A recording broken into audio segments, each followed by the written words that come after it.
દેશભરમાં પ્રજાસત્તાક દિનની ઉજવણી કરવામાં આવી રહી છે ત્યારે સુરત રાજન ખાતે આવેલા જેપી સર્જિકલ હોસ્પિટલ દ્વારા ચાલ જીવી લઈએ ફાઉન્ડેશનના સહકારથી ફ્રી મેગા હેલ્થ મેડિકલ કેમ્પનું આયોજન કરી લોકજાગૃતિના કાર્યક્રમ સાથે અનોખી રીતે ઉજવણી કરી છે।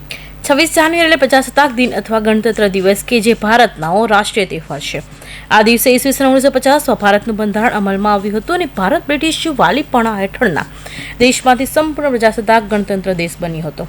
આ દિવસને દેશભરમાં ધામધૂમપૂર્વક ઉજવવામાં આવે છે ત્યારે દેશભરમાં લોકો અનોખી રીતે આ ઉજવણી કરી દેશના વિકાસમાં સહભાગી થાય છે। ત્યારે આજરોજ સુરત અડાજણ ખાતે આવેલા જેપી સર્જિકલ હોસ્પિટલે પણ ચાલ જીવી લઈએ ફાઉન્ડેશનના સહકારથી ફ્રી મેગા હેલ્થ મેડિકલ કેમ્પનું આયોજન કરી લોકજાગૃતિના કાર્યક્રમ સાથે અનોખી રીતે ઉજવણી કરી છે। હું ડૉક્ટર જેપી સોનાવલે જેપી સર્જિકલ હોસ્પિટલમાંથી આજે 26 જાન્યુઆરી પ્રજાસત્તાક દિવસે ફ્રી આરોગ્ય કેમ્પનું આયોજન કરવામાં આવ્યું છે। એમાં રાહત દરે બ્લડ રિપોર્ટ, રાહત દરે ઓપરેશનો અને જરૂરિયાતમંદ દર્દીને ઇલાજ મળી રહે એ ઉદ્દેશથી આજના દિવસે બધાએ કેમ્પનો લાભ લીધો। મારું નામ કલ્પેશ વાણી છે।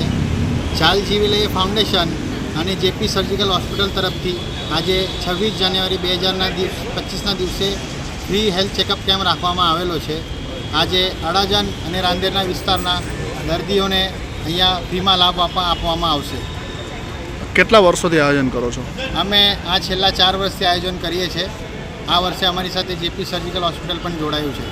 આયોજનનો મુખ્ય ઉદ્દેશ શું છે? આયોજનનો મુખ્ય ઉદ્દેશ એવું છે કે ઘણા લોકોને પ્રોબ્લેમ હોય છે અને બહાર રિપોર્ટના બહુ વધારે પૈસા લાગતા હોય છે, તો અહીંયા અમે ફ્રીમાં એમને લાભ આપીને સેવા રૂપિયા ભાગરૂપે બજાવીએ છીએ।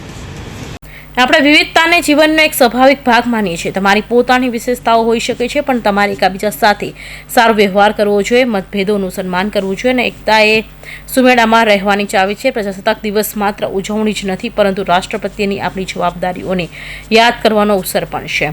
ત્યારે જેપી સર્જિકલ હોસ્પિટલ દ્વારા ફ્રી મેગા હેલ્થ મેડિકલ કેમ્પમાં ડાયાબિટીસ અને કોલેસ્ટ્રોલ ફ્રીમાં મેડિકલ રિપોર્ટ કરી આપવામાં આવ્યા હતા અને હાડકાના ડૉક્ટર, ગાયનેકને ડૉક્ટર, સ્કિન સ્પેશિયાલિસ્ટ અને સર્જન ડૉક્ટર દ્વારા કરવામાં આવતા રિપોર્ટમાં 30% રાહત આપી આજના દિવસને પોતાની જવાબદારી નિભાવી હતી। કૌશિક પટેલનો report, Hind TV news, Surat.